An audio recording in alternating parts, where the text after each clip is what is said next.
হ্যাঁ, emergency message, এখনই যেতে হবে। গুলু থাক রে, আমি গেলাম। বস কেন জানি মেসেজ পাঠিয়েছে। আরে ম্যাম তো তাড়াহুড়া করে বাসার চাবি নিয়ে গিয়েছে, অফিসের চাবি মনে করে। ম্যাম, ও ম্যাম, দরজা খোলা, দরজাটা লাগিয়ে দিই। বাবা, মানুষের চাকরি ভালো লাগে না। ম্যাম, আপনি চাবি নিয়ে যাননি। ম্যাম, ম্যামকে তো কোনোভাবে দাঁড় করাইতেই পারলাম না। যাই, আমি বাসায় যাই। আরে এইটা কি? বাসার দরজা আবার কে লাগিয়ে দিল?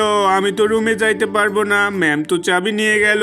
দরজার বাইরে অপেক্ষা করি ম্যাম আসা পর্যন্ত। ওই তো ম্যাম মনে হয় এসেছে। গুলো তুই বাহিরে?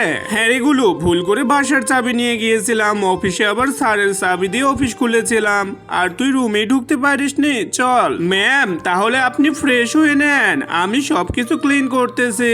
অনেক ক্লান্ত লাগতেছে। ম্যাম, আপনার স্যান্ডেল গুলো দিন আর এগুলো পরুন। ম্যাম তো বাহির থেকে আসলো, ম্যামের পা পরিষ্কার করতে হবে, গামলাটা নিয়ে গিয়ে দিই। ম্যাম, পা পরিষ্কার করে নিন। ঠিক আছে রে গুলো। উফ বাবা, এখন বেশি ক্লান্ত লাগে আমার, অফিস করতে ভালো লাগে না। ম্যামকে তোয়ালিটা নিয়ে গিয়ে দিই। ম্যাম, আপনার অনেক বেশি কষ্ট করতে হয় তাই না? তোমরা একটু আমাদের জন্য লাইক সাবস্ক্রাইব করে দাও না প্লিজ।